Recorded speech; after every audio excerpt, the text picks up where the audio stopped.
Hello friends, അസ്സലാമു അലൈക്കും. ഇന്ന് ചായക്കട പലഹാരങ്ങളുടെ രഹസ്യങ്ങളുമായിട്ടാണ് ഞാൻ വന്നിരിക്കുന്നത്. ആദ്യം ഉഴുന്നുവടയ്ക്ക് ആവശ്യമുള്ള 1.5 കപ്പ് ഉഴുന്ന് നമുക്കെടുക്കാം. ഇത്രയും ഉഴുന്നുകൊണ്ട് ഏകദേശം 20 ഉഴുന്നുവട വരെ നമുക്ക് ഉണ്ടാക്കാവുന്നതാണ്. ഉഴുന്ന് നന്നായി കഴുകിയതിന് ശേഷം വെള്ളം ഒഴിച്ച് കുതിരാനായി ഫ്രിഡ്ജിലാണ് ഞാൻ സൂക്ഷിക്കുന്നത്. ഫ്രിഡ്ജിൽ സൂക്ഷിക്കുന്നത് എന്തുകൊണ്ടാണെന്ന് വെച്ചാൽ അരയ്ക്കുമ്പോൾ മാവ് ചൂടാകാതെ ഇരിക്കാനാണ്. ഞാനിത് ഉച്ചയ്ക്കാണ് കുതിരാൻ വെക്കുന്നത്. ഒരു 5 മണിയൊക്കെ ആകുമ്പോൾ വറക്കാമെന്നുള്ള പ്ലാനിലാണ്. ഇനി ഇതിനാവശ്യമുള്ള മറ്റ് ഇൻഗ്രീഡിയൻറ്റ്, അതിനാവശ്യമുള്ള പച്ചമുളക്, സവോള, ഇഞ്ചി, കറിവേപ്പില. ഈ പച്ചമുളക് ഞാൻ 4 എണ്ണമാണ് എടുത്തിരിക്കുന്നത്. നിങ്ങളുടെ ഇഷ്ടത്തിനനുസരിച്ച് എരിവ് കുറയ്ക്കാവുന്നതാണ്. ഇത് അരിഞ്ഞതിന് ശേഷം ഒന്ന് ചതച്ചെടുക്കാം. ഈ ചതയ്ക്കുന്നത് കൊണ്ട് ഉഴുന്നുവടയ്ക്ക് നല്ല മണവും സ്വാദും കിട്ടും. നമ്മൾ ഈ ബാറ്റർ ഒരിക്കലും നേരത്തെ തയ്യാറാക്കി വെക്കരുത്, കാരണം ഇതിൽ ബേക്കിംഗ് സോഡ ആഡ് ചെയ്യുന്നതുകൊണ്ട് അത് പുളിച്ചു പോകും. അതുകൊണ്ട് ഏകദേശം 5 മിനിറ്റ് മുമ്പ്, വറുക്കുന്നതിന് 5 മിനിറ്റ് മുമ്പാണ് ബാറ്റർ നമുക്ക് തയ്യാറാക്കേണ്ടത്. ഞാൻ പറഞ്ഞ രഹസ്യ ഇൻഗ്രീഡിയൻറ്റ് ഈ ചോറാണ്. ഞാൻ ഏകദേശം 3/4 കപ്പ് ചോറ് എടുത്തിട്ടുണ്ട്. ഇനി നമുക്ക് ഇത് കപ്പിലേക്കിട്ട് ശകലിച്ചേ അരച്ചെടുക്കാവുള്ളൂ. വെള്ളം തൊടാതെ അരയ്ക്കുക എന്ന് പറഞ്ഞാലും നമുക്ക് അത്യാവശ്യം വെള്ളം ഒഴിക്കണമെങ്കിൽ ഉഴുന്ന് കുതിരാനിട്ട് ആ വെള്ളം ശകലം ചേർത്താൽ മതിയാവും.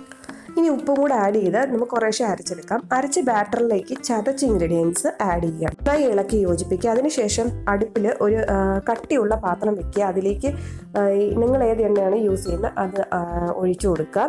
വെളിച്ചെണ്ണയാണെങ്കിൽ സ്വാദും മണവും കൂടും.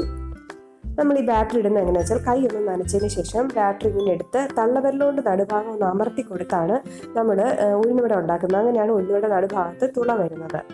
ഒന്ന് ശ്രദ്ധിച്ചോളൂ. പതുക്കെ മാവെടുക്കുക, നമ്മുടെ തള്ളവിരലൊന്ന് അമർത്തി കൊടുക്കുക. ഓരോ തവണ ഉഴുന്നുവട എടുക്കുമ്പോൾ കൈ നനച്ച് കൊടുക്കുക.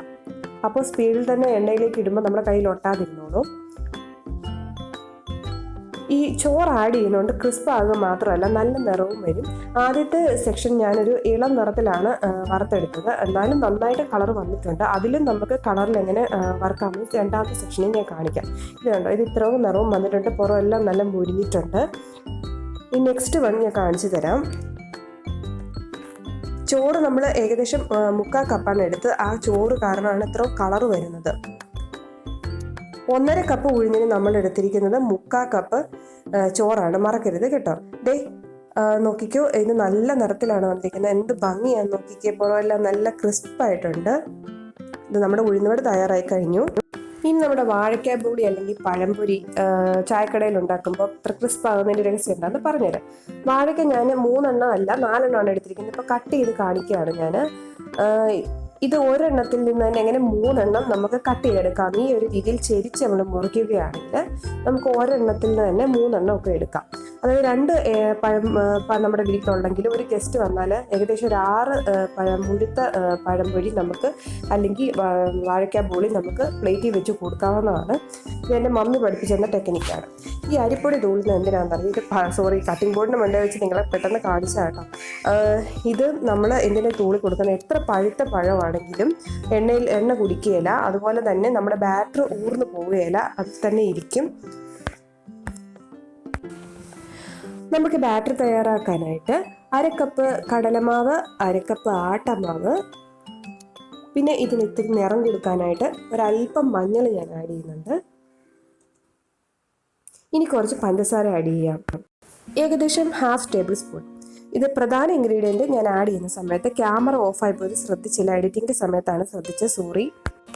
ഇത് മറ്റൊന്നുമല്ല, ഒരു 3/4 കപ്പ് പുളിക്കാത്ത ദോശമാവ്. ഈ ദോശമാവാണ് പഴംപൊരിക്ക് ക്രിസ്പിനെസ് കൊടുക്കുന്നത്, കളർ കൊടുക്കുന്നത്. അതിൽ ഉഴുന്നൊക്കെ ചേർത്തിട്ടുള്ളത് കൊണ്ട്.